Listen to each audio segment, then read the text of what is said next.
Assalamualaikum warahmatullahi wabarakatuh.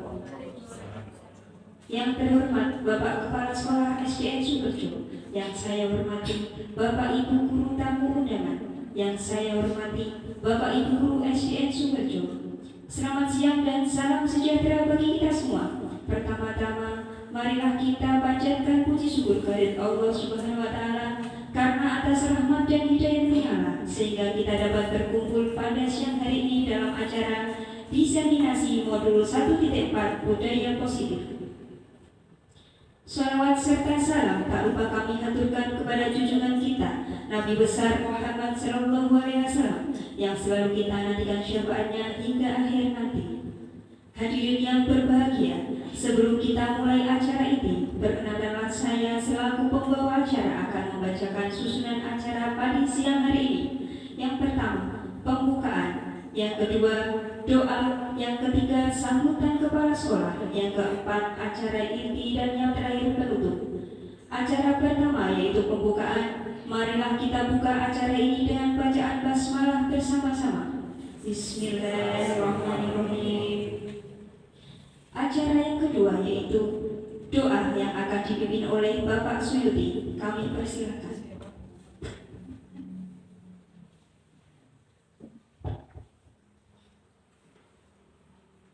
Assalamualaikum warahmatullahi wabarakatuh. Bapak Ibu semuanya yang kami hormati, sejenak marilah kita berdoa dan munajat memohon kepada Allah Subhanahu wa Ta'ala. Semoga atas apa kita minta kita doakan nanti Allah Subhanahu wa Ta'ala senantiasa memberikan limpahan rahmat, taufik, hidayah serta berkahnya kepada kita semuanya. Amin. Bismillah wa syafaqi Rasulullah sallallahu alaihi wasallam. Al-Fatihah.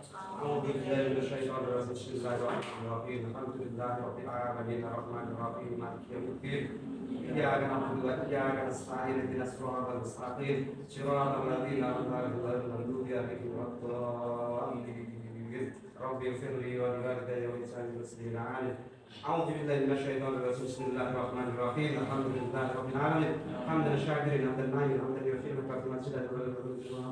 Allahumma taqabbal minna salatana wa siyamana wa qiyamana wa shukran. Rabbana zalamna anfusana wa lam taghfir lana wa tarhamna lanakunanna minal khasirin. Rabbana tahmil 'alaina isran kama hamaltahu 'alal qatina. Rabbana wa la tuhammilna ma la taqata lana bihi wa'fu 'anna waghfir lana warhamna wa qawmil kafirin. Allahumma inna nas'aluka salamatan fid din wa afiyatan fil jasad wa ziyadatan fil rizqi wa tawbatan qabla al-maut wa rahmatan lil mu'minin wa najatan minal syarri wa dhunubina wa ta'dil wa afdal lana rahmatan wa Rabbana ighfir lana wa li walidina wa limasyayina wa li jami'il muslimin wal muslimat wa inna wa qad syai'atin wa rabbana li azwajina wa dhurriyyatina qurrata a'yun waj'alna imama rabbana innaka ja'alna sadiqa fihi inna Allah la yukhlifu al-mi'ad rabbana anzilna munzilan mubarakan wa khairul munzilin rabbana khairan min khalashin wa syai'an wa ma ta'shid min syai'in rabbana atina fid dunya hasanah wa fil akhirati hasanah wa qina adzaban nar subhana rabbika rabbil izzati amma yasifun wa salamun alal mursalin walhamdulillahi rabbil alamin. Al-Fatihah. A'udzu billahi minasyaitonir rajim. Bismillahirrahmanirrahim. Iyyaka na'budu wa iyyaka nasta'in ihdinas siratal mustaqim siratal ladzina an'amta 'alaihim. Assalamualaikum warahmatullahi wabarakatuh.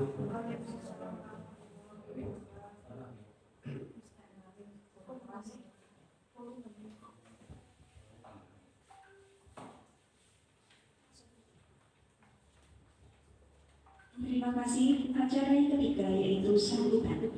Sambutan dari Kepala Sekolah SDN Sumberjo kepada Bapak Sujat SPD SDN SI. Kami persilakan.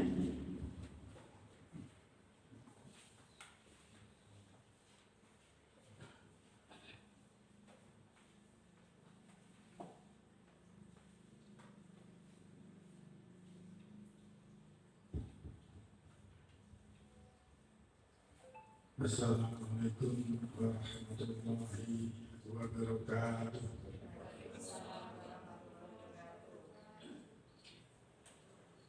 Bapak Ibu Guru SDN Negeri Sumberjo yang saya hormati, Ibu Minarsih yang saat ini menjalankan tugas sebagai guru guru penggerak dari SD Negeri Sumberjo yang saya hormati, marilah Bapak Ibu semuanya kita panjatkan puji syukur kehadirat Allah Subhanahu wa Ta'ala bahwa kita di siang hari ini telah mendapatkan rahmat nikmat yang luar biasa sehingga kita bisa melaksanakan tugas dengan baik pada siang hari ini. Bapak Ibu yang saya hormati, kita adalah hamba Allah yang dimuliakan. Pada hari ini Ibu Winarsih akan membawakan sebuah topik, yaitu modul 1.4 budaya positif. Budaya positif ini sangat penting sekali bagi para guru dan bagi anak-anak sebagai penerus bangsa. Karena budaya-budaya yang kita lihat di masa kini adalah budaya-budaya yang sudah terpengaruh oleh budaya-budaya asing atau budaya-budaya yang tidak sesuai dengan budaya kita. Dengan demikian, nanti harapan kami, harapan dari Ibu Guru Penggerak Ibu Winarsih adalah untuk menyampaikan, menularkan apa yang sudah dipelajari Ibu Winarsih, tentunya hal-hal yang baik, hal-hal yang positif yang bisa meningkatkan mutu pendidikan di sekolah ini pada khususnya dan di sekolah yang lain seluruh Indonesia pada umumnya. Oleh karena itu, Bapak Ibu, kami mohon diikuti dengan baik, diikuti dengan seksama. Mudah-mudahan harapan dari Ibu Winarsih untuk mengamalkan ilmunya, menularkan pengalaman-pengalamannya sebagai guru penggerak ini bisa dilanjutkan dengan baik dan hasil yang baik pula. Sekian, terima kasih, mohon maaf atas segala kekurangan. Wassalamualaikum warahmatullahi wabarakatuh.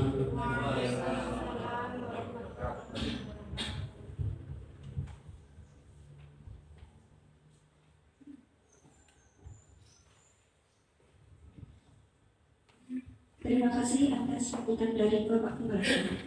Acara yang keempat yaitu memasuki acara inti, pelaksanaan diseminasi budaya positif yang akan disampaikan oleh Ibu Winarsih SPD, calon guru penggerak Angkatan 7 Kabupaten Pati. Waktu dan tempat dipersilakan.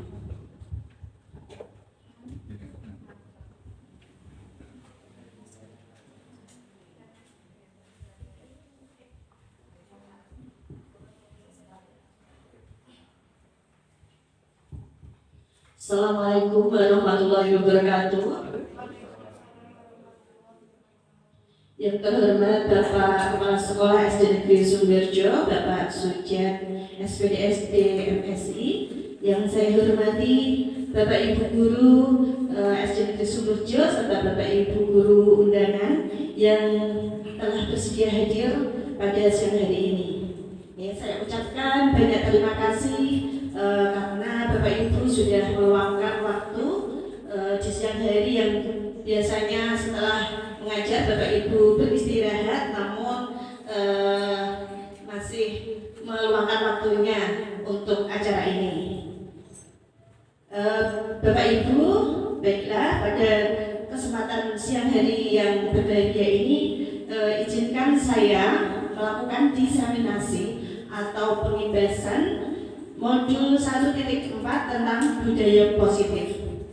Bapak Ibu, ini merupakan salah satu materi yang saya dapatkan di pendidikan guru penggerak. Ya, kenapa modul 1.4 yang disuruh untuk melakukan pengimbasan karena modul 1 ketika 4 ini sangat menarik gitu ya Bapak Ibu dan sangat penting bagi kita. Oleh karena itu kami calon guru penggerak mendapatkan tugas melakukan diseminasi atau pengimbasan kepada rekan-rekan guru yang lain. Nah, sebelum masuk ke materi Bapak Ibu, izinkan saya akan memberikan pertanyaan pemantik terlebih dahulu.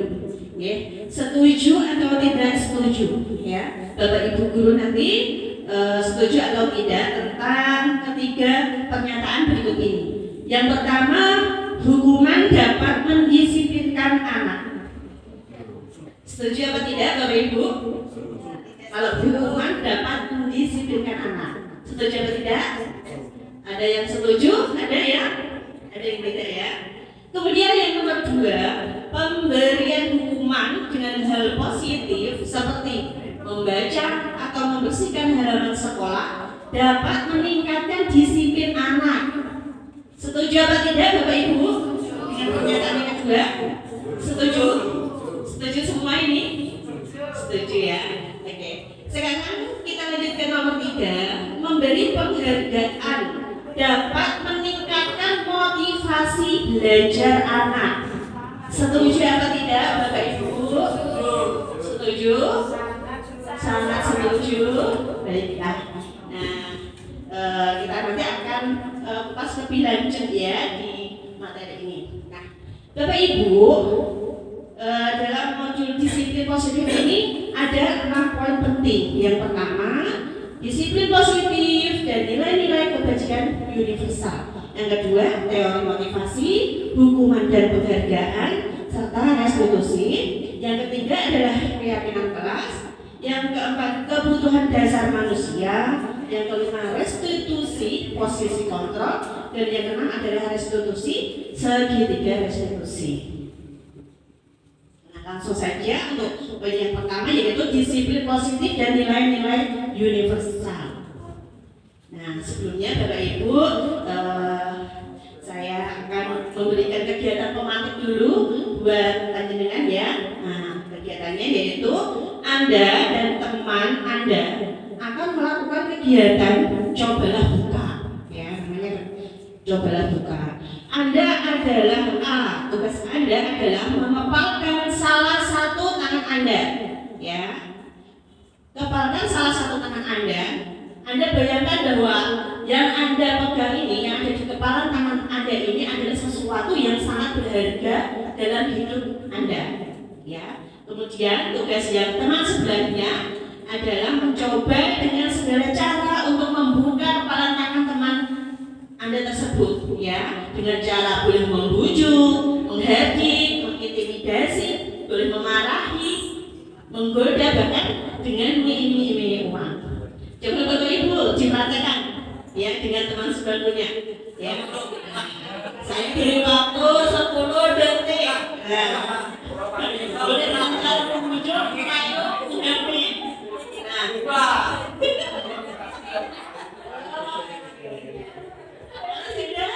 sekarang gantian, Bapak Ibu, gantian. Semakin satunya menggenggam,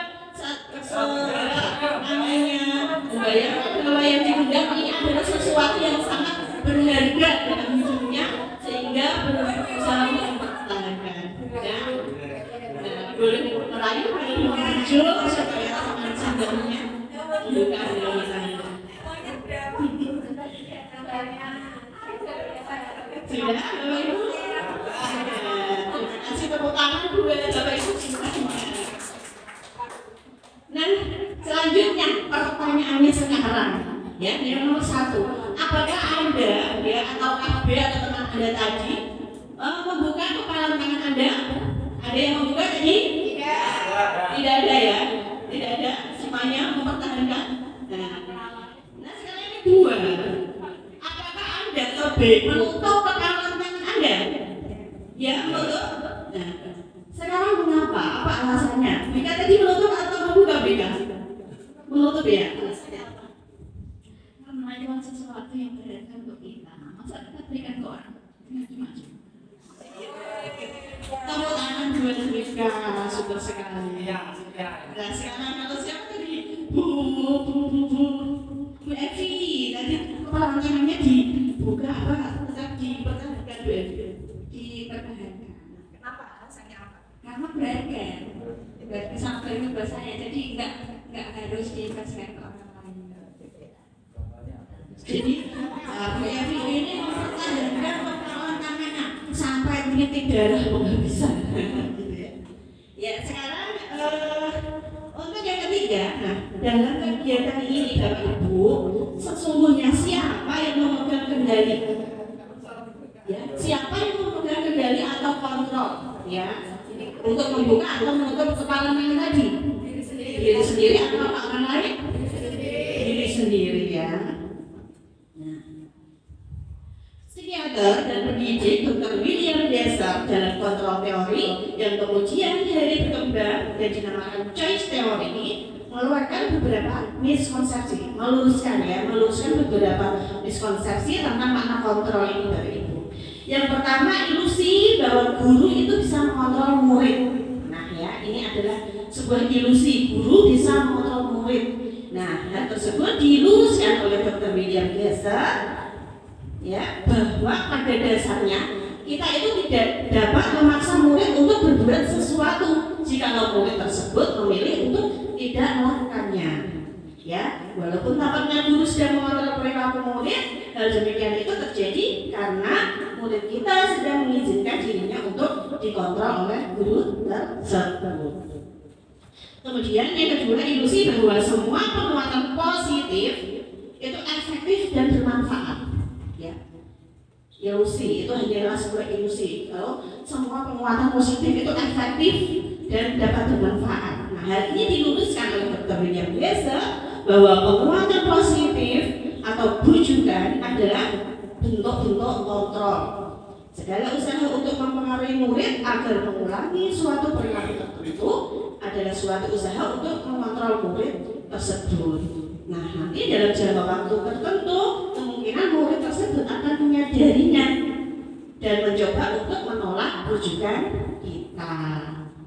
Ya, Bapak Ibu, kemudian ilusi bahwa kritik dan membuat orang merasa bersalah dapat menguatkan karakter. Ya, kritik dan membuat orang merasa bersalah itu bisa menguatkan karakter. Nah, hal tersebut diluruskan oleh Dr. William Desar bahwa menggunakan kritik dan rasa bersalah untuk mengontrol murid itu hanya menuju pada identitas gagal. Ya, Bapak Ibu, karena mereka belajar untuk merasa buruk tentang dirinya. Kemudian ilusi bahwa orang dewasa memiliki hak untuk memaksa. Ya, anggapan bahwa orang dewasa memiliki hak untuk memaksa ini diluruskan oleh Dr. William bahwa banyak orang dewasa yang percaya bahwa mereka memiliki tanggung jawab untuk membuat murid-murid berbuat hal tertentu. Apapun yang dilakukan dapat diterima selama ada sebuah kemajuan berdasarkan sebuah pengukuran kinerja. Nah, sekarang bagaimana seorang bisa berubah dari paradigma stimulus respon kepada pendekatan teori kontrol? Ya, menurut Stephen R. Covey mengatakan bahwa bila kita ingin membuat kemajuan perlahan, sedikit-sedikit ubahlah sikap atau perilaku Anda. Namun bila kita ingin memperbaiki cara-cara utama kita, maka kita perlu mengubah kerangka acuan kita. Ubahlah bagaimana Anda melihat dunia, bagaimana Anda berpikir tentang manusia. Ubahlah paradigma Anda, skema pemahaman dan penjelasan aspek-aspek tertentu tentang realitas. Nah, Bapak Ibu, ini merupakan perubahan paradigma ya, dari stimulus respon menjadi teori kontrol. Ya, yang semula menurut teori stimulus respon realitas atau kebutuhan kita itu sama, yuk kita ubah menjadi realitas kebutuhan kita itu berbeda ya menurut teori kontrol ini. Kemudian semua orang melihat hal yang sama. Nah, dirubah ke dalam teori kontrol, setiap orang itu memiliki gambaran yang berbeda. Ya. Kemudian dari kita mencoba mengubah orang agar berpandangan sama dengan kita, dirubah menjadi kita berusaha memahami pandangan orang lain tentang dunia. Kemudian perilaku buruk dilihat sebagai sesuatu kesalahan, dirubah menjadi semua perilaku memiliki tujuan, ya, berdasarkan teori kontrol seperti itu. Kemudian orang lain bisa mengontrol saya, dirubah menjadi hanya Anda yang bisa mengontrol diri Anda. Terus saya bisa mengontrol orang lain, dirubah menjadi Anda tidak bisa mengontrol orang lain. Kemudian pemaksaan ada pada saat bujukan gagal, dirubah menjadi kolaborasi dan konsensus, menciptakan pilihan-pilihan baru. Kemudian model berpikir menang menjadi model berpikir menang-menang. Nah, kemudian Bapak Ibu, yang poin-poin ini adalah makna disiplin. Nah, siapa yang tahu Bapak Ibu makna disiplin itu apa? Ya, baiklah ya, ketika kita mendengar kata disiplin, ya, apa yang terbayang di dalam benak kita? Kebanyakan orang itu kalau mendengar kata disiplin, pasti yang ada di pikiran itu tentang tata tertib, ya kan Bapak Ibu, kemudian kepatuhan, peraturan, hal yang membosankan. Bahkan biasanya kata disiplin itu sering dihubungkan dengan hukuman. Padahal itu sesungguhnya berbeda ya Bapak Ibu. Karena belajar tentang disiplin positif tidak harus dengan memberi hukuman. Justru hukuman itu adalah alternatif terakhir, ya, bila perlu tidak digunakan. Apalagi di dalam dunia pendidikan, kalau bisa Bapak Ibu ya, hukuman itu diharamkan. Okay? Dalam budaya kita, makna kata disiplin itu dimaknai menjadi sesuatu yang dilakukan seseorang pada orang lain untuk mendapatkan sebuah kepatuhan. Ya, Ki Hajar Dewantara mengatakan bahwa di mana ada kemerdekaan, disitulah harus ada disiplin yang kuat. Sesungguh pun di situ bersifat self disiplin, yaitu kita sendiri yang mewajibkan kita dengan sekeras-kerasnya. Tetapi itu sama saja, sebab jikalau kita tidak cara melakukan self disiplin, wajiblah penguasa lain mendisiplinkan diri kita. Dan peraturan demikian itulah harus ada di dalam suasana yang merdeka. Ya, Bapak Ibu, Ki Hajar mengatakan bahwa untuk mencapai kemerdekaan atau dalam konteks pendidikan kita saat ini ya Bapak Ibu, kita kan sudah ada sebagian menggunakan kurikulum Merdeka Belajar ya. Syarat utama adalah harus ada disiplin diri yang kuat. Ya, disiplin yang dimaksudkan adalah disiplin diri. Disiplin diri itu adalah disiplin yang motivasinya dari dalam diri sendiri, bukan dari pihak lain atau dari eksternal atau dari luar diri kita. Ya, adapun definisi kata merdeka menurut Ki Hajar Dewantara adalah mardika iku jarwono, ora mung lepasin pamrih, nggih uga kuat wawa amandiri bela-bela. Ya, artinya merdeka itu tidak hanya terlepas dari perintah, tetapi juga cara untuk memerintah diri sendiri. Ya. Arti merdeka menurut Ki Hajar itu bukan hanya kita merdeka dari perintah orang lain, tapi kita sendiri itu harus dapat membuat atau memerintah diri kita sendiri. Ya. Disiplin di sini dapat membuat seseorang menggali potensinya menuju kepada sebuah tujuan yang mulia. Disiplin diri juga mempelajari bagaimana cara kita untuk mengontrol diri dan bagaimana menguasai diri kita untuk memilih tindakan yang mengacu pada nilai-nilai yang kita hargai atau yang ingin kita capai, seperti itu. Jadi Bapak Ibu, sebagai pendidik, tujuan kita adalah menciptakan anak-anak yang memiliki disiplin diri sehingga mereka bisa berperilaku mengacu pada nilai-nilai kebajikan universal dan memiliki motivasi intrinsik bukan ekstrinsik. Ya, bagaimana cara kita untuk menanamkan disiplin pada anak, tapi motivasinya dari dalam diri mereka sendiri, bukan dari luar. Ya, nah ini nilai-nilai kebajikan universal sekarang. Apa itu nilai-nilai kebajikan universal? Ya. Nilai-nilai kebajikan universal yang disepakati adalah nilai-nilai kebajikan yang disepakati bersama, lepas dari satu suku bangsa, agama, bahasa maupun latar belakangnya. Ya, nilai-nilai ini merupakan paling besar dari sikap dan perilaku kita atau nilai-nilai yang merupakan fondasi kita perilaku. Nilai kebajikan itu adalah sifat-sifat positif manusia yang merupakan tujuan mulia yang ingin dicapai setiap individu. Nah, Bapak Ibu, di sini ada beberapa institusi atau organisasi pendidikan yang memiliki nilai-nilai kebajikan yang diyakini dan disepakati bersama. Salah satunya adalah nilai-nilai kebajikan yang ingin dicapai oleh setiap anak-anak Indonesia yang kita kenal saat ini adalah apa, Bapak Ibu? Profil pelajar Pancasila. Bapak Ibu, halo, ngantuk. Nah, supaya tidak ngantuk, mohon sekarang Bapak Ibu, yuk mari kita berdiri supaya lebih semangat karena ini siang-siang begini ngantuk ya. Monggo yuk kita berdiri nyanyi profil pelajar Pancasila sambil mengingat ya, biar monggo Bapak Ibu kita nyanyi supaya tidak ngantuk, ini sepertinya kok lemes ya. Profil pelajar Pancasila. Nah,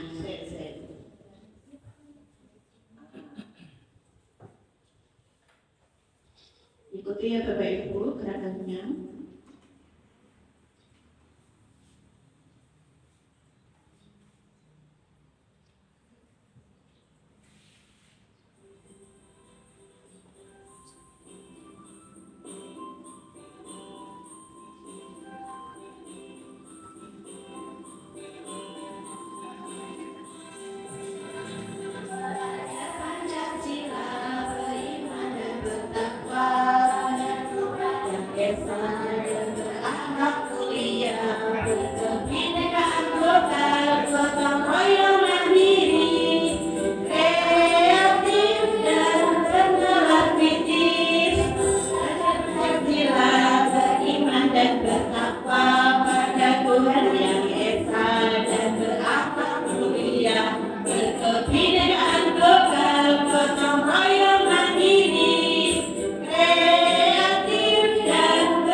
Biar lebih semangat, yuk kita gerakan lebih semangat. Ya, kita ulangi sekali lagi ya. Nah, sekarang tanpa musik saja. Coba, Bapak Ibu masih ingatkah tadi pelajar Pancasila? Yuk kita nyanyi bersama. 1, 2, 3. Pelajar Pancasila beriman dan bertakwa pada Tuhan yang Esa dan berakhlak mulia, berkebinekaan global, gotong royong mandiri, kreatif dan bernalar kritis. Nah, terima kasih Bapak Ibu, tepuk tangan buat kita semua. Selamat hidup kembali.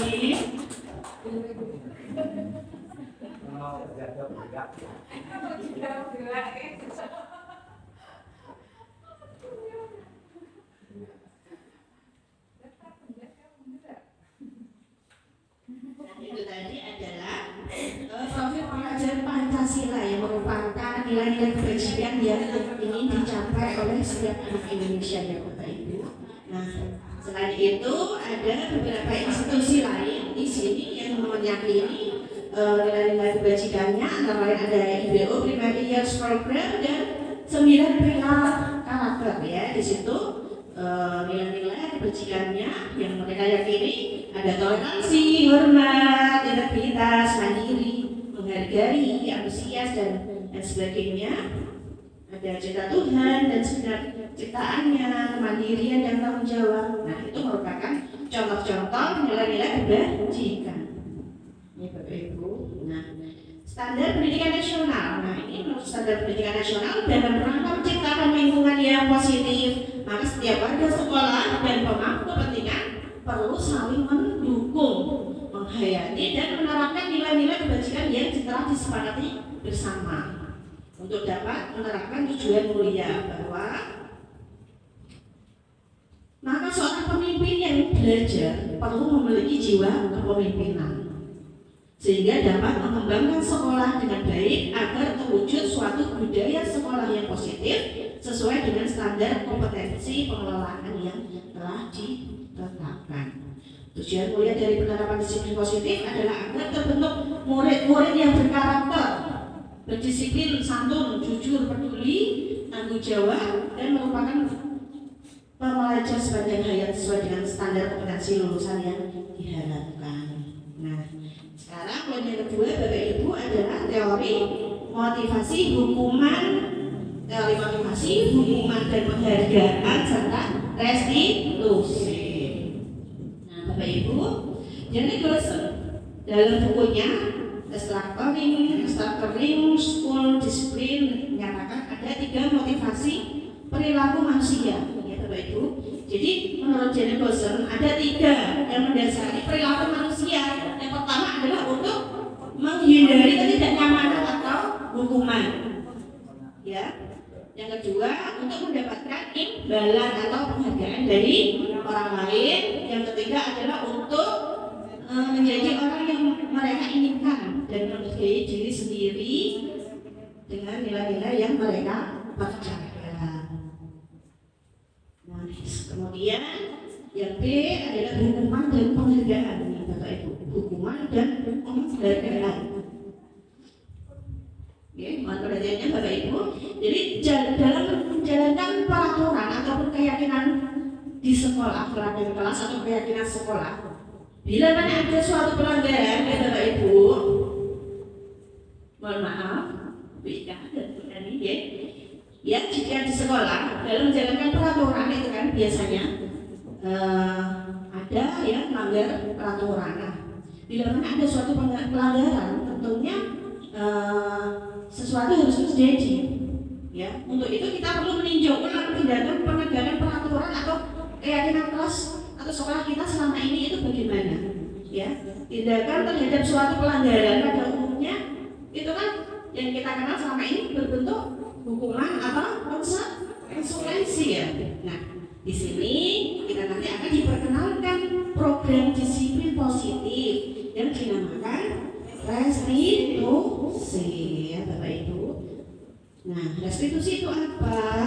Restitusi adalah proses menciptakan kondisi bagi murid untuk memperbaiki kesalahan mereka sehingga mereka bisa kembali pada kelompok mereka dengan karakter yang lebih kuat. Ya, jadi Bapak Ibu biasanya kalau kita murid-murid kita melakukan pelanggaran itu ya, yang biasa kita berikan adalah hukuman atau konsekuensi.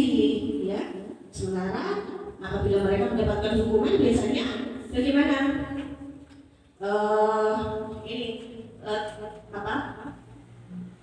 Efeknya untuk teman-temannya biasanya itu diejek oleh teman-temannya, dibully seperti itu ya. Jadi di sini kita dikenalkan restitusi sehingga apabila ada murid yang melakukan kesalahan kita restitusi sehingga mereka bisa kembali ke jalan kembali ke kelompok mereka. Nah, Bapak Ibu supaya lebih jelasnya ini ada tabel perbedaan hukuman, konsekuensi dan restitusi Bapak Ibu ya. Bacanya mendung ini kalau sudah lagi hujan ya.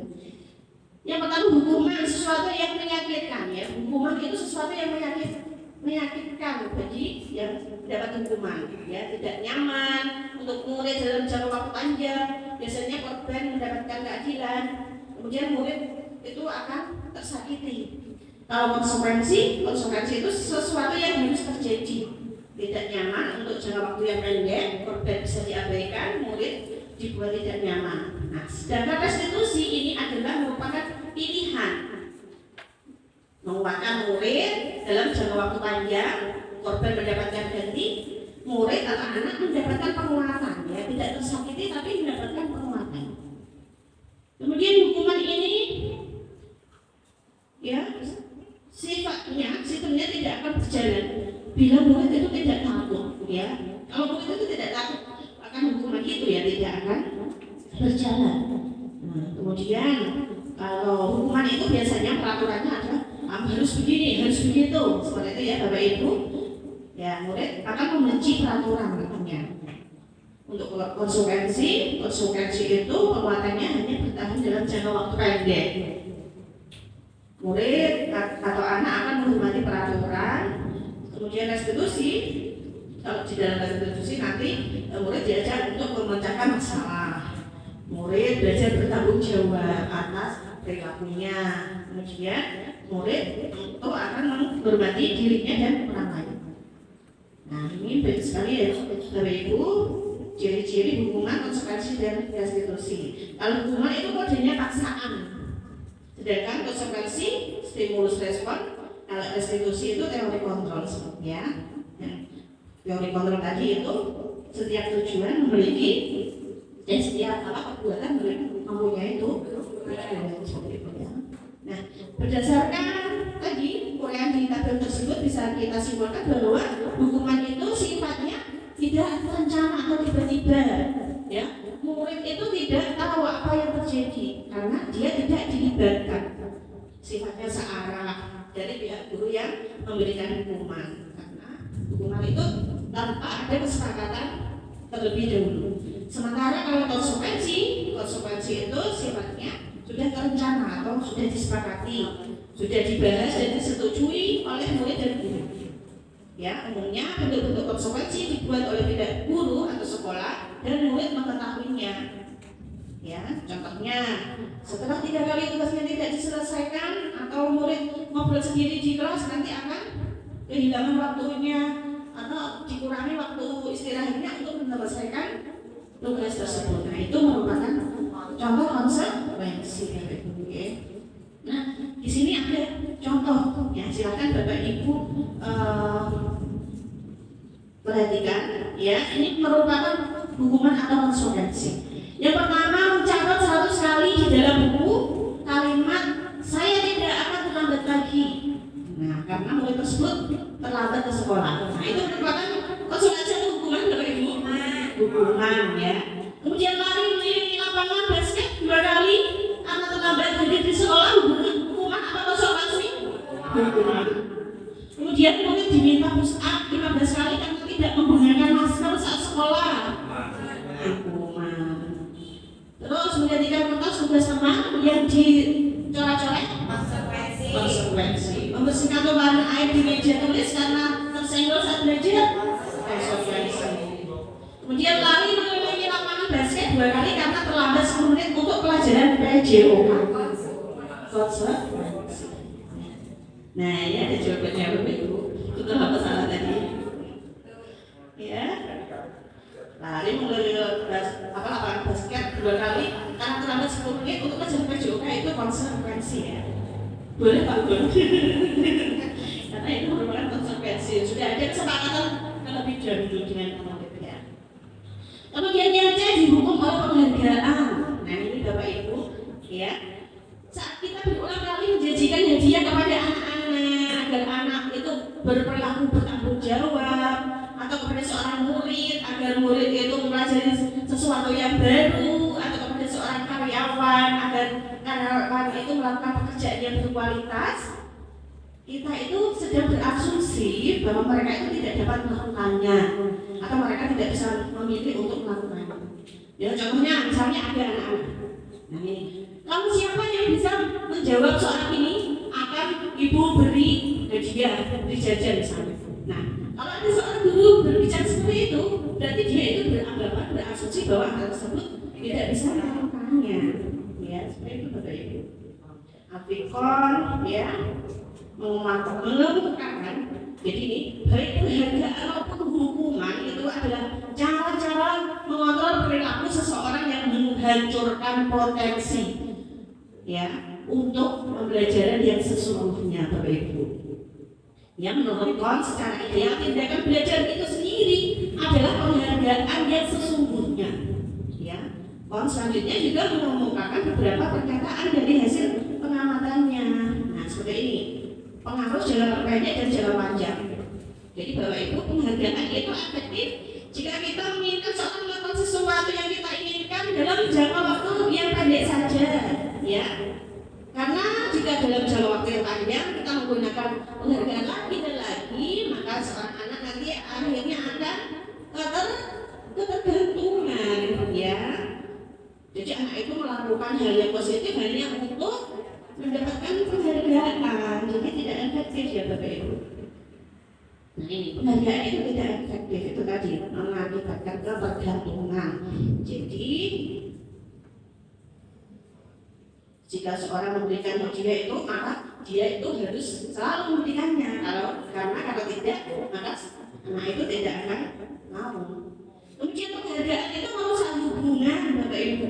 Ya, ketika seorang diberi penghargaan, dan misalnya kita memberikan hadiah kepada murid kita, jika dia misalnya bisa menjawab soal seperti itu, maka hal tersebut akan membuat iri bagi teman yang lain, ya. Teman yang lain itu merasa iri dan akhirnya dia akan membenci teman itu tadi, ya kan? Pasti kok si Rani terus yang dapat hadiah, kapan aku dapat hadiah? Dan akhirnya seperti itu membuat teman yang lain itu iri dan membenci teman tersebut, ya. Kemudian jika seorang guru sering memberikan penghargaan kepada murid-muridnya, kemungkinan besar murid-muridnya tadi termotivasi hanya untuk menyenangkan gurunya, ya. Kemudian penghargaan akan menciptakan persaingan di dalam kelas, dan persaingan itu akan menciptakan kecemasan, ya. Jadi yang merasa tidak memiliki kesempatan untuk mendapatkan hadiah atau penghargaan, maka mereka akan berhenti mencoba, ya, seperti itu. Pasti saya nanti misalnya berusaha juga pasti nggak akan dapat, ya. Jadi mereka akan berhenti mencoba, Bapak Ibu. Kemudian menurut risetnya tadi, penghargaan juga akan mengurangi ketepatan. Penghargaan menurunkan kualitas, mematikan kreativitas, dan yang paling parah penghargaan itu menghukum, Bapak Ibu. Jadi penghargaan itu sama halnya dengan hukuman, ya. Penghargaan menghukum bagi yang tidak mendapatkan penghargaan. Ya, misalnya ini sistem ranking Bapak Ibu. Ya, itulah sebabnya di kurikulum 13 kemarin itu sistem ranking itu tidak ada, ya. Itu tadi karena penghargaan itu tidak efektif dan hanya sifatnya malah menghukum. Ya, misalnya yang mendapatkan ranking 2 itu akan merasa sangat terhukum. Kemudian memberikan penghargaan dan hukuman itu adalah hal yang sama, karena keduanya adalah mencoba mengendalikan perilaku seseorang, ya. Jika suatu penghargaan diharapkan namun anak tersebut tidak mendapatkannya, maka akan merasa sangat kecewa dan sangat terhukum, seperti itu. Nah, jadi kita dikenalkan oleh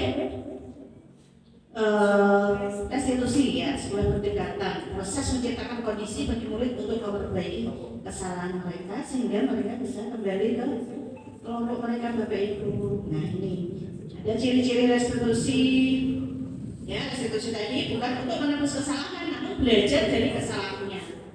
Restitusi memperbaiki hubungan, restitusi menuntun untuk melihat ke dalam hati, ya. Restitusi ini fokus pada solusi dan mengembalikan murid yang berbuat salah pada kelompoknya. Jadi tidak dikucilkan, karena biasanya kalau dihukum itu pasti dia dikucilkan oleh teman-temannya, Bapak Ibu.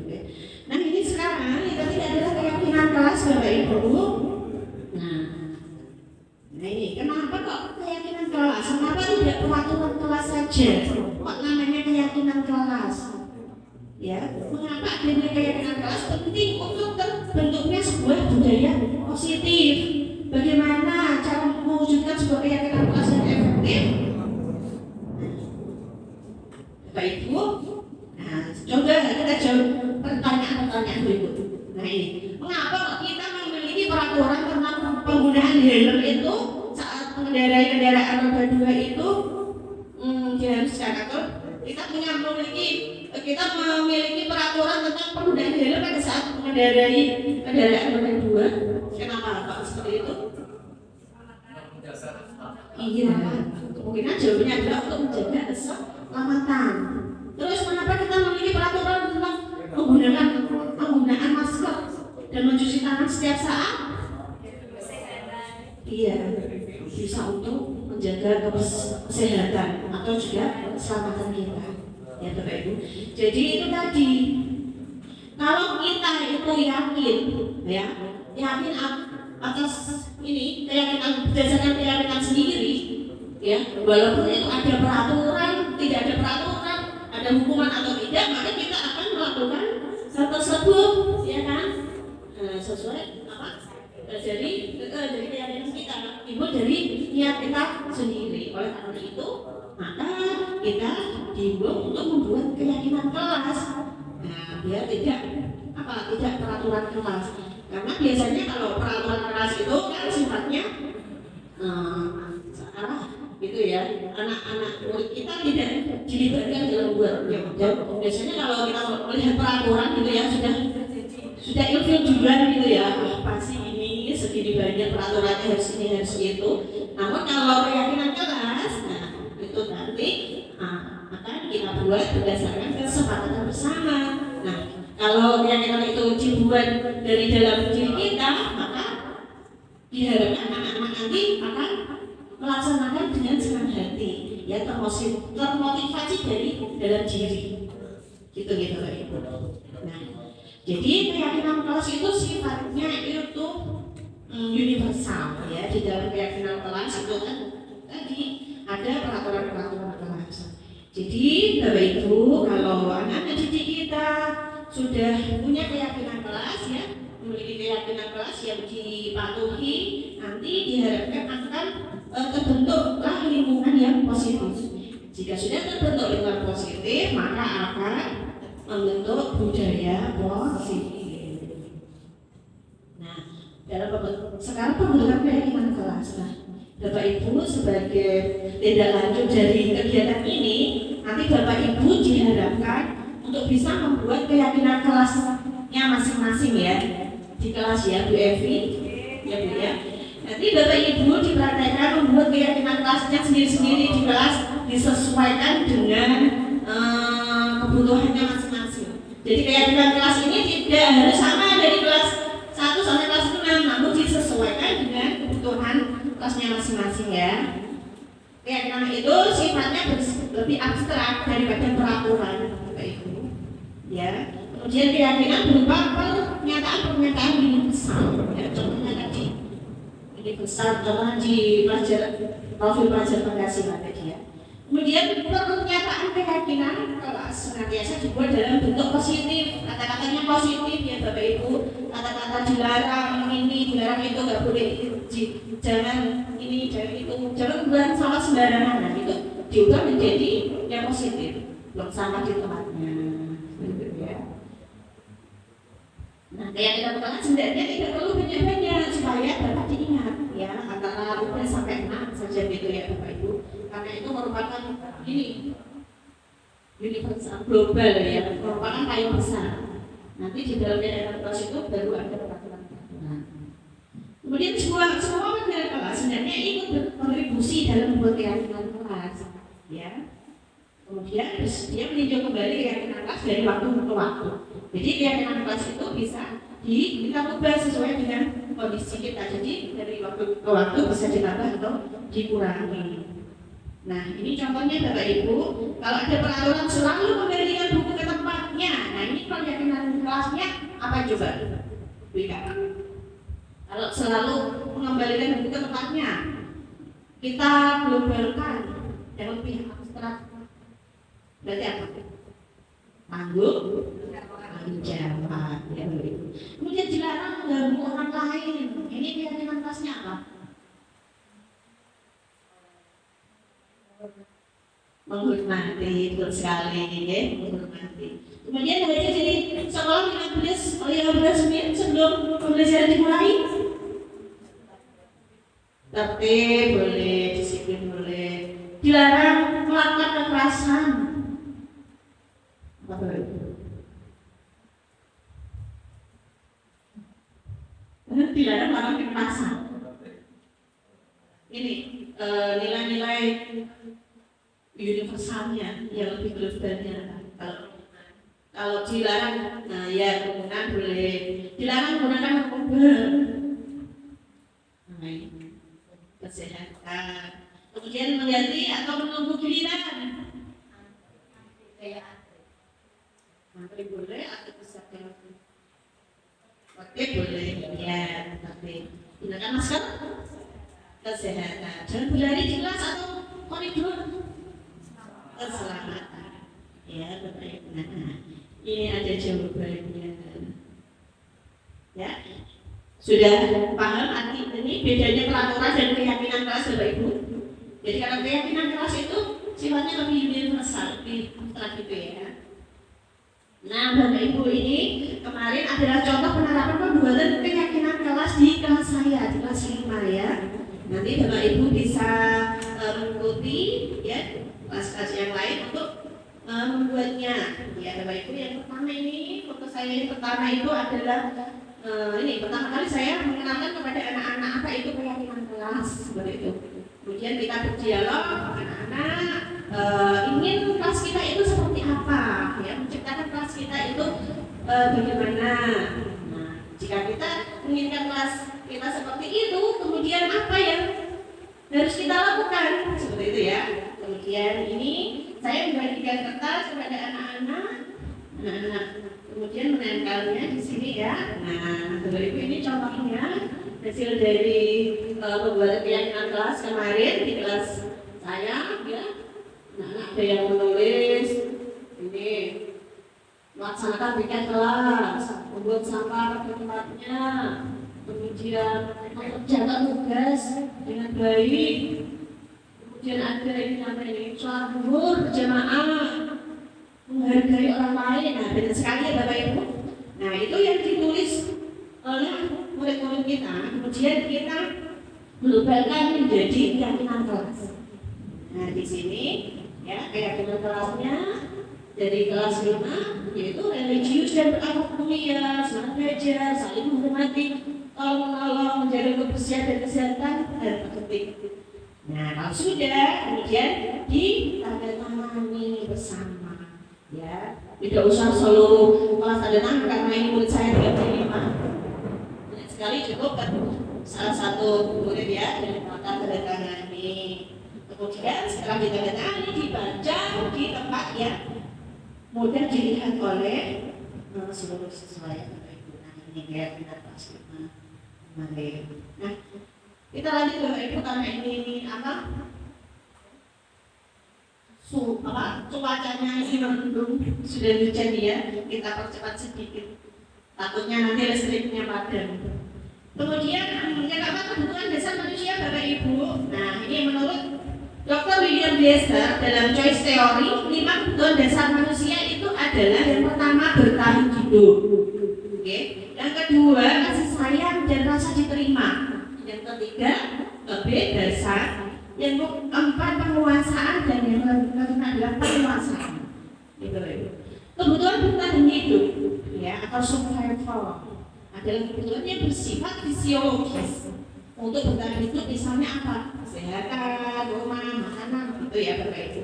Jadi kalau ada murid kita misalnya ya mengambil mengambil jajan di kantin enggak bilang misalnya untuk dimakan, itu kebutuhan apa yang dipenuhi oleh anak didik kita itu Bapak Ibu?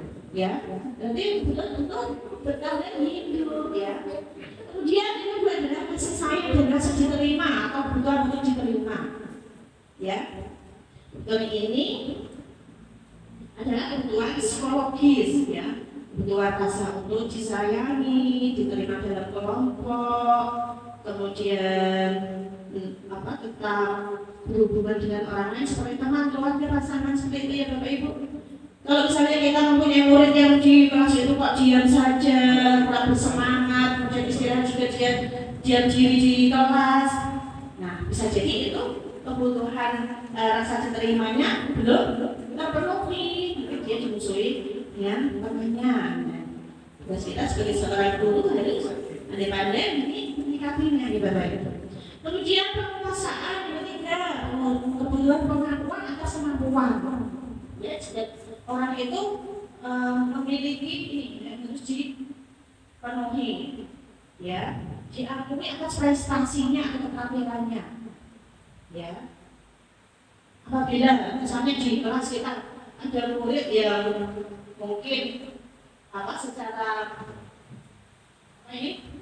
akademisnya kurang seperti itu, Bapak Ibu, biasanya kan dia minder ya, minder nggak bisa. Nah itu sebagai seorang guru kita harus bisa menggali potensinya dia di selain akademik itu apa, mungkin di bidang seni atau di olahraga kita akui, kamu ternyata walaupun akademiknya kurang tapi pintar menyanyi atau jago sepak bola. Ketika anak itu mendapatkan pengakuan ya atas usaha, atas prestasinya, jadi dia itu merasa iya termotivasi, dia semangat ya.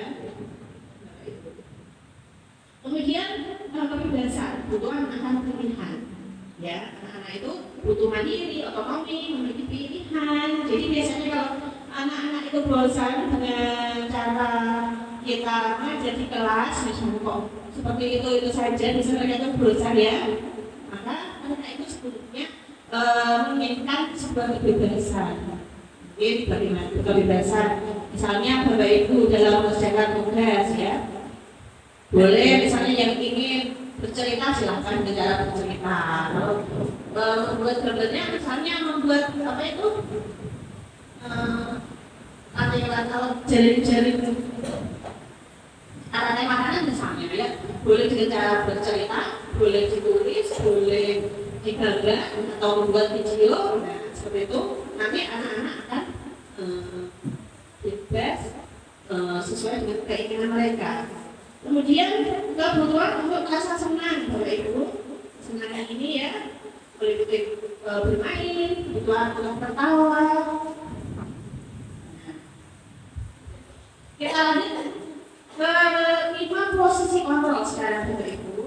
Nah, ini Dian Gosel dalam bukunya mengemukakan bahwa guru perlu meninjau kembali penerapan disiplin di dalam ruang kelas mereka, apakah sudah efektif, apakah berpulsa, memerdekakan murid, memandirikan murid atau belum ya, Bapak Ibu. Dian Gosel kemudian berkesimpulan ada 5 posisi kontrol yang menerapkan seorang guru atau orang tua atau atasan melakukan kontrol. 5 kontrol tersebut adalah penghukum, pembuat rasa bersalah, teman, pemantau, dan manajer. Ya, mari kita tinjau lebih jelasnya ini ya Bapak Ibu. Kalau penghukum itu biasanya bagaimana Bapak Ibu? Suka menunjuk-nunjuk, ya, suka menyindir, menyakiti, ya. Kalau kamu tidak melakukan, awas ya, nah, seperti itu ciri-ciri si penghukum, ya.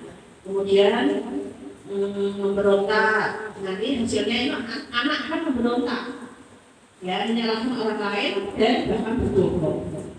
Kemudian adanya dunia berkualitas, murid itu akan meletakkan guru di luar dunia berkualitas. Murid akan berkata, biarkan saja, nanti juga marah-marah lagi ya.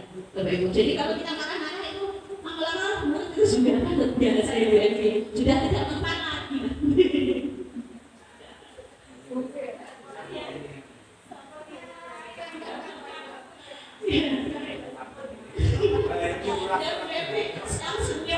Sendiri ya.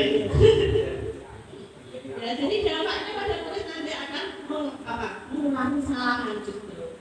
Nah, atau identitas pembuat merasa bersalah sekarang. Nah, biasanya ini berceramah mengatakan seharusnya kamu begini, ibu kecewa sekali kamu bersikap seperti itu. Nah, itu biasanya membuat orang merasa bersalah. Ya. Ini hasilnya nanti akan murid akan menyembunyikan atau menyangkal atau berbohong, ya. Terus merasa diri ya. Murid kalau dijadikan dia itu sudah merasa bersalah, nanti dia akan minder pada diri. Kemudian posisi mana sekarang? Nah, posisi mana ini biasanya membuatkan alasan-alasan murid-muridnya. Ayolah, kamu tolong besok jangan terlambat lagi ya, kasihan sama ibu nanti dimarahin kepala sekolah loh kamu kalau terlambat terus ya. Besok kalau apa di Jumat pakai seragam olahraga ya, kalau Kalau kamu nggak tapi duit gimana Pak Sujat adalah posisi orang Bapak Ibu. Ya, nanti membuat anak ini akan ketergantungan. Ya, mungkin meletakkan guru sebagai seorang yang sangat penting. Ya, jadi nanti kalau misalnya tidak ada guru itu, biasanya mungkin nanti tidak. Kemudian yang keempat adalah posisi pemantau. Nah, ini menghitung dan mengukur, ya, menyesuaikan diri bila kelewatan. Nah, ini biasanya disesuaikan dengan aturan-aturan. Nah, kemarin itu aturannya kalau ada aturan begini, kalau kamu melanggar ini, konsekuensinya apa? Nah, tindakan seperti itu biasanya memantau ya Bapak. Menitikberatkan pada sanksi atau mencegah untuk dirinya. Kemudian posisi kontrol yang terakhir adalah manajer Bapak Ibu. Ya, manajer ini nanti akan mengajukan pertanyaan-pertanyaan. Ya, apa yang kita yakini? Kamu ingin menjadi seorang yang seperti apa? Ya, seperti yang kamu lakukan ini sudah betul apa? Belum menurut keyakinan kamu sebagai manajer. Ya, menguatkan pribadi nanti akan mengevaluasi diri bagaimana cara memperbaiki diri. Supaya lebih jelasnya Bapak Ibu, ini kita saksikan video 5 posisi kontrol ya.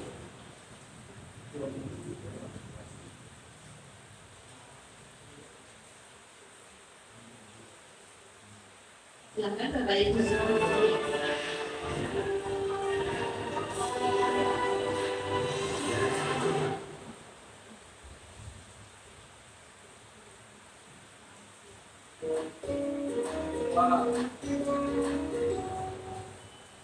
Salam bahagia Ibu dan Bapak Guru hebat.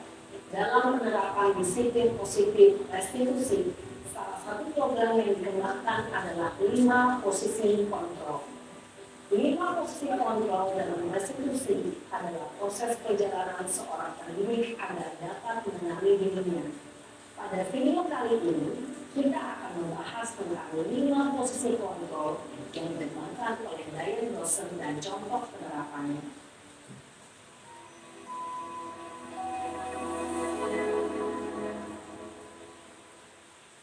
5 posisi kontrol itu adalah 1. Posisi penghukum, 2.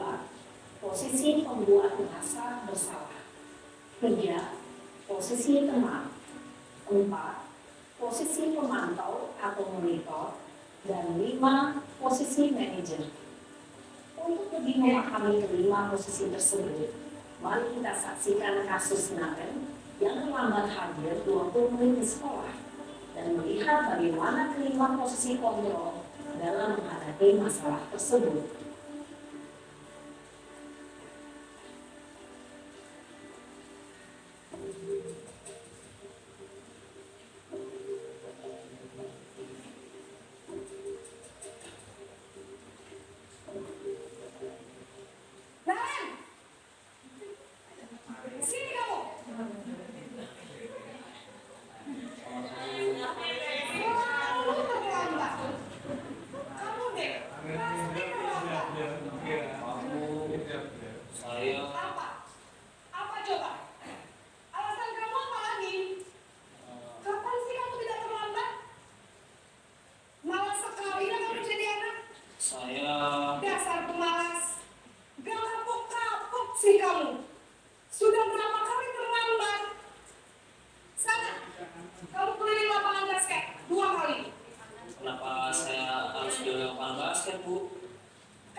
Posisi penghukum biasanya berbicara dengan nada tinggi, menghakimi, menunjuk-nunjuk, menyakiti, dan menyindir. Hukuman bisa berupa fisik maupun psikis. Ibu dan Bapak Guru hebat, Dampak yang terjadi pada murid ketika guru berada pada posisi penghukum adalah murid cenderung akan memberontak, bahkan menyimpan dendam.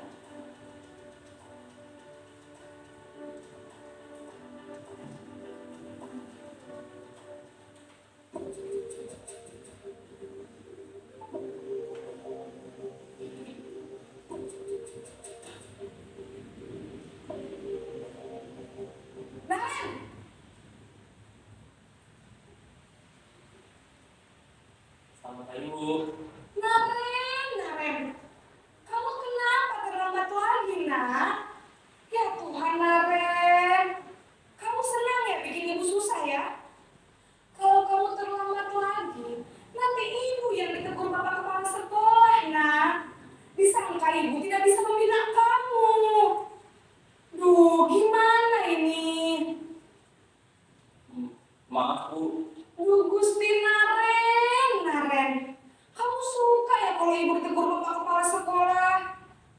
Terus, sekarang ibu harus tulis apa ini di buku absen? Ini kamu sudah sering terlambat loh. Ibu harus apa coba? Maaf, Bu. Maaf sekali. Ya sudah, lain kali jangan bikin ibu susah lagi ya nak ya. Ibu tidak akan kuat lagi kalau kamu begini terus. Bisa jantungan kalau ibu ditegur bapak kepala sekolah. Sana cepat kelas. Maaf ya, Bu. Maaf sekali. Posisi pembuat rasa bersalah berbicara dengan nada tenang, cenderung lembut. Namun kata-kata yang diutarakan membuat murid merasa menjadi orang yang gagal, memandang buruk dirinya sendiri, merasa tidak berharga, dan tidak sanggup membahagiakan orang lain. Ketika guru mengambil posisi pembuat rasa bersalah, murid akan menganggap dirinya yang bersalah dan ia akan menyimpan emosi negatif tersebut di dalam dirinya.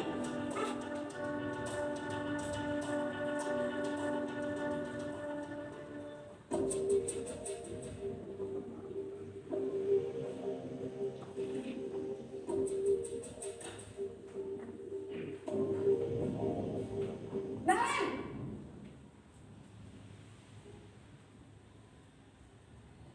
Selamat pagi, Bu. wah, sudah jam berapa ini nak? Terlambat lagi ya sayang. Iya, Bu. Habis ibu saya lupa membangunkan saya, Bu. Kamu malah menyalahkan ibu kamu. Kamu bukannya anak yang larinya paling kencang. Kok terlambat sih? Iya, Bu. Saya memang terlambat bangun tadi. Jadi, biarpun saya lari kencang, tetap gak kekejar, Bu. Ya sudah sana. Nanti lain kali larinya lebih kencang lagi ya. Biar gak terlambat lagi. Bikin seneng ibu. Demi ibu. Bisa kan? Bisa lah, Bu. Ya sudah sana masuk kelas. Ibu beresin urusan absen kamu. Kamu ini ada-ada saja. Dalam posisi teman, guru berbicara dengan nada suara ramah, akrab, cenderung bersenda gurau untuk menjaga suasana tetap santai. Murid akan merasa senang, aman, dan akrab dengan guru. Identitas yang tercipta adalah identitas sukses atau berhasil. Namun, perlu diingat, karena ini masih dorongan eksternal, maka ada faktor ketergantungan dari murid kepada orang tertentu. Di sini guru absennya, sehingga di lain waktu murid bisa berperilaku baik, namun hanya kepada orang-orang tertentu saja.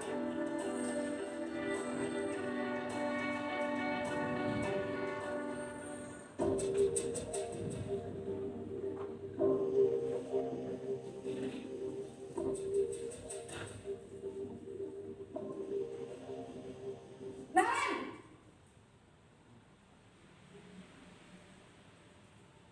Selamat pagi, Bu. Naren, apa peraturan sekolah kita tentang jam berapa kita harus masuk sekolah, nak? Kita harus di sekolah jam 7, Bu. Iya betul, sekarang sudah jam 7.20. Naren sudah tahu konsekuensinya jika terlambat hadir. Paham, Bu. Saya harus tinggal kelas pas jam istirahat selama 20 menit. Ya benar, konsekuensinya demikian. Jadi nanti jam 9.30 pas istirahat, kamu harus tinggal di kelas, kerjakan tugas tambahan untuk ketertinggalan kamu, ya? Baik, Bu. Posisi pemantau mengandalkan penghitungan atau data untuk mengontrol murid. Guru mengarahkan murid berdasarkan peraturan dan konsekuensi. Seorang pemantau menunjukkan bahasa tubuh dan ekspresi wajah yang datar dan cenderung formal.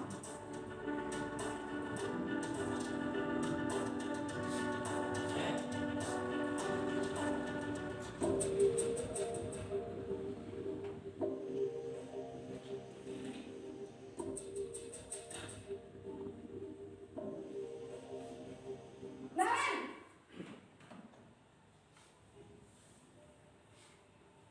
Selamat pagi, Bu. Selamat pagi, Naren. Maaf, Bu. Saya terlambat. Iya, sekolah masuknya jam 7, sekarang sudah jam 7.20. Jadi sekarang bagaimana ini, Naren? Maaf, Bu. Saya lupa setel alarm saya semalam. Baiklah, menurut kamu, keyakinan sekolah yang mana yang perlu kamu tingkatkan? Menghargai diri sendiri dan orang lain mungkin ya, Bu. Setuju. Jadi, apakah Naren meyakini prinsip saling menghormati tersebut? Iya, Bu. Saya meyakininya. Apakah Naren bersedia memperbaiki masalah keterlambatan ini? Bersedia, Bu. Bagaimana kamu akan perbaiki masalah keterlambatan ini?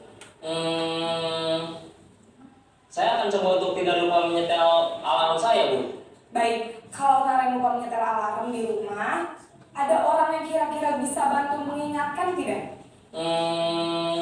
Ada, Bu. Kakak saya, Kak Emma. Ada lagi selain Kak Emma? Selain Kak Emma, ada ibu saya. Baik, jadi yang mengingatkan Naren adalah Kak Emma dan ibu kamu ya? Kira-kira akan mulai setel alarm kapan nih, Naren? Setelah pulang sekolah, akan segera saya lakukan. Baik, jadi Naren akan setel alarm untuk bangun besok pagi dan akan diingatkan oleh kakak dan ibunda Naren ya. Ada lagi yang mungkin perlu dilakukan, Naren? Agar tidak terlambat bangun lagi. Tidak ada, Bu. Baik, Naren. Terima kasih untuk kerjasama kamu. Sekarang kamu perlu kembali ke kelas untuk belajar. Baik, Bu. Terima kasih. Posisi manajer adalah posisi kontrol yang disarankan untuk membimbing murid memiliki sikap disiplin yang positif, yaitu murid yang mandiri, bertanggung jawab, dan dapat memecahkan masalah. Tujuan dari posisi ini adalah agar murid dapat berefleksi atas tindakannya. Guru akan dengan tulus memberikan pertanyaan-pertanyaan bermakna, sehingga membuat murid dapat belajar dari kesalahannya dan mencari sebuah solusi untuk menyelesaikannya. Ibu dan bapak guru hebat, setelah mengamati adegan kelima posisi kontrol tadi, kira-kira posisi mana yang paling ideal? Posisi mana yang dapat menunjang motivasi intrinsik murid? Ya, tentu posisi manajer. Posisi ini memang posisi ideal yang ingin dituju setiap pendidik. Pada posisi inilah, guru dapat menerapkan disiplin positif yang berpihak pada murid, yang memerdekakan murid. Perjalanan seorang pendidik tentunya tidak mudah untuk sampai pada posisi seorang manajer. Namun, tujuan kita pasti, yaitu menciptakan murid-murid yang mandiri, merdeka, dan bertanggung jawab. Semoga penggambaran 5 posisi kontrol yang telah diperlihatkan ini dapat menjadi ajang refleksi bagi kita semua, agar dapat terus mengasah dan menerapkan disiplin positif yang memerdekakan murid. Mari terus berlatih dan bersemangat. Selamat menerapkan. Salam dan bahagia, Ibu dan Bapak Guru hebat.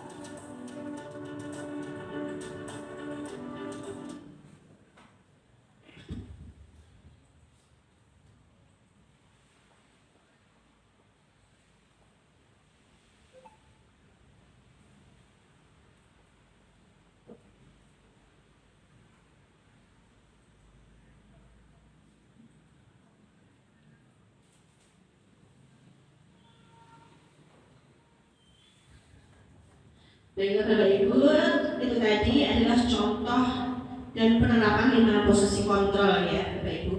Nah semoga kita bisa menempatkan posisi kontrol pada posisi yang paling ideal tadi, yaitu manajer ya. Setidaknya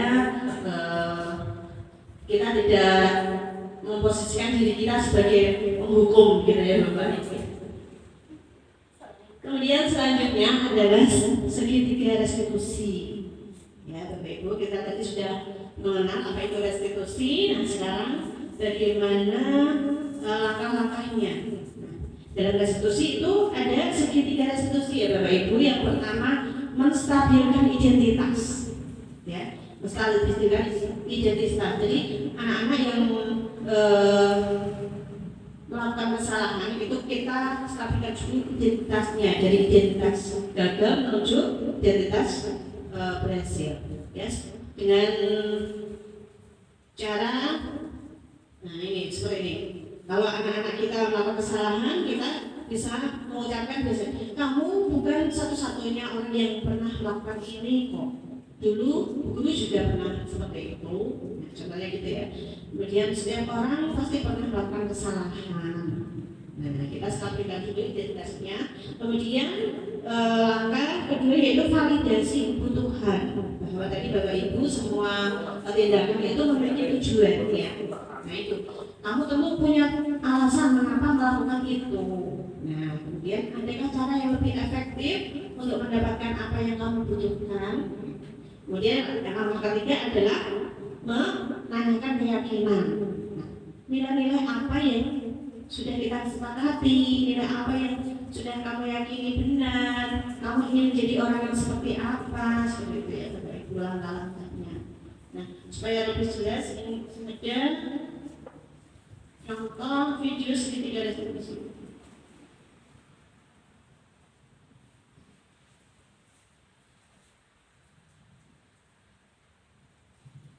Nah, ini kemarin yang sudah saya praktekkan Bapak Ibu, praktek segitiga restitusi ya. Kemarin itu kasusnya ini adalah murid saya galang. Murid saya galang yang ketika istirahat dia itu bermain-main tongkat olahraganya panggon ya, sehingga mengenai kepala temannya yaitu Liam sampai berdarah-darah. Nah seperti itu. Nah kemarin saya coba berikan restitusi Bapak Ibu.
Kasus yang kedua kemarin Bapak Ibu, anak didik saya ketika saya minta tolong untuk memberikan uang tabungan kepada Bu Ika, ternyata dia itu malah mengambil uang yang ada di tabungan tersebut, di tabungan temannya ya Bapak Ibu.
Nah, itu tadi Bapak Ibu merupakan contoh penerapan segitiga restitusi yang telah saya praktekkan di kelas saya. Memang mempraktekkan hal tersebut itu tidak mudah nih Bapak Ibu, perlu kesabaran, ya. Namun marilah kita sama-sama demi menciptakan anak didik kita yang berprofil pelajar Pancasila, marilah kita berbuat atau melakukan hal yang terbaik Bapak Ibu. Nah, sekarang Bapak Ibu, karena rangkaian materi sudah saya sampaikan, sekarang mari kita merefleksi. Nah, mungkin Bapak Ibu ada yang ingin menyampaikan.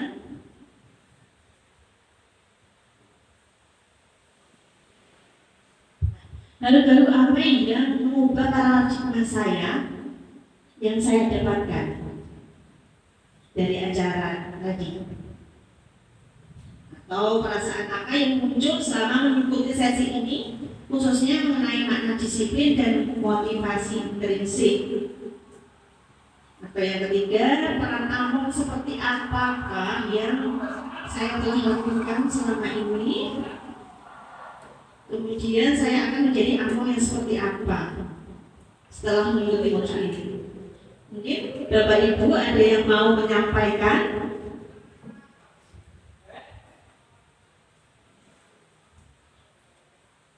Hal baru apa yang telah mengubah paradigma Bapak Ibu setelah mendapatkan materi tadi atau perasaan yang muncul di dalam hatinya seperti apa? Bu Hedi mungkin bisa menyampaikan.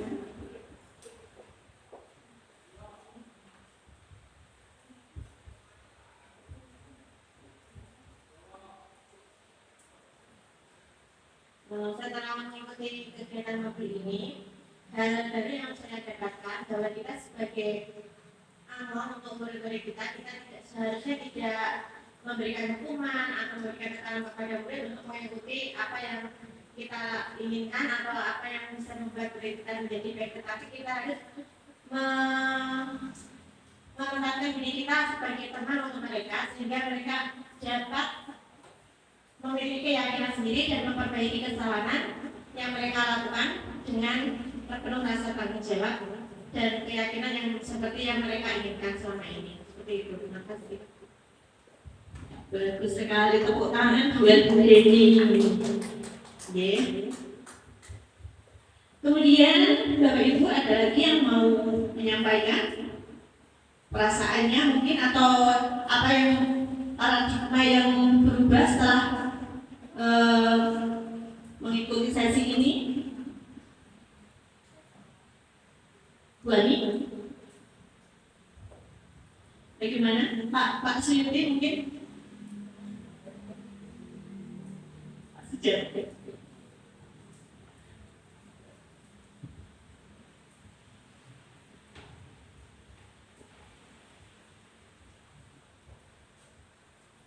Bapak Ibu yang saya hormati, setelah saya mengikuti resimulasi yang disampaikan oleh Ibu Wiwin, ternyata Ibu Wiwin adalah seorang guru yang hebat. Jadi materi yang disampaikan tadi sangat betul-betul mengetuk hati saya. Bahkan selama ini saya merasa yang sudah saya laksanakan adalah hal-hal yang salah apabila dibandingkan dengan materi yang disampaikan oleh Bu Wiwin tadi. Jadi sejak dulu memang yang saya ketahui adalah reward and punishment. Jadi ada hadiah dan ada hukuman. Tetapi dalam penyampaian Bu Wiwin tadi, hukuman ini diubah menjadi sebuah restitusi. Saya tadi salah dengar pada awalnya. Musuh anak-anak diberi pengertian prostitusi. Ternyata itu adalah restitusi. Jadi ini mungkin ya hanya istilah saja. Kalau dulu mungkin punishment, hukuman tadi, tapi sekarang hukuman diubah menjadi berkesan tidak hukuman. Ini hukuman yang mendidik pada saat kalau dulu, tapi sekarang istilahnya ada berbeda.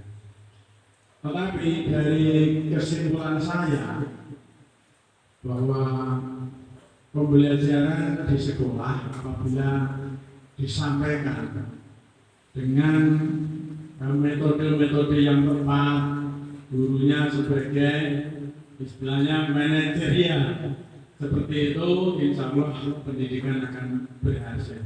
Terima kasih, tepuk tangan untuk Bu Wiwin.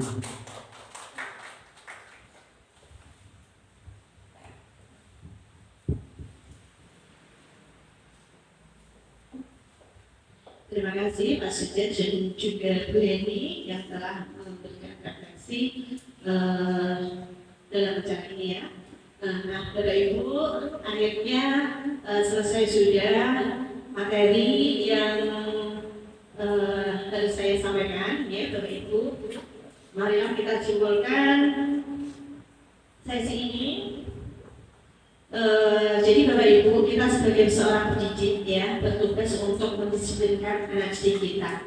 Namun cara-cara yang kita gunakan haruslah yang memanusiakan atau berpihak pada murid seperti itu. Dengan cara bagaimana tadi? Membuat keyakinan kelas, ya. Jangan lupa besok Bapak Ibu membuat keyakinan kelas sendiri-sendiri ya, disesuaikan dengan kelasnya masing-masing.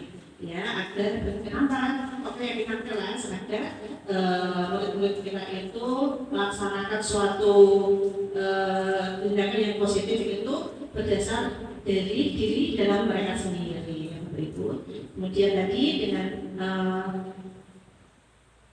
memposisikan diri kita itu sebagai manajer ya Bapak Ibu. Jangan sampai memposisikan sebagai penghukum, karena itu tadi sangat, kalau posisi penghukum itu tadi sangat tidak baik ya Bapak Ibu. Kemudian ada segitiga resolusi ya, marilah kita sama-sama latih ya diri kita untuk melakukan segitiga resolusi apabila ada anak-anak yang melakukan indisiplinan, begitu ya Bapak Ibu. Jadi apabila nanti anak-anak kita sudah memiliki keyakinan kelas, ya sudah memiliki keyakinan kelas, maka mereka akan melakukan suatu tindakan yang positif, walaupun tidak ada hukuman ataupun penghargaan, mereka akan melakukan itu dari dalam diri mereka sendiri, sehingga akan tercipta lingkungan yang positif dan akhirnya akan tercipta pula budaya positif yang ada di sekolah kita. Demikian ya Bapak Ibu, kurang lebihnya saya mohon maaf apabila dalam penyampaian ada salah-salah atau kurang berkenan di hati dengan semuanya. Saya ucapkan banyak terima kasih kepada Bapak Ibu guru yang telah menyediakan waktunya untuk sesi ini. Lebih lagi taufiq wal hidayah. Wassalamualaikum warahmatullahi wabarakatuh.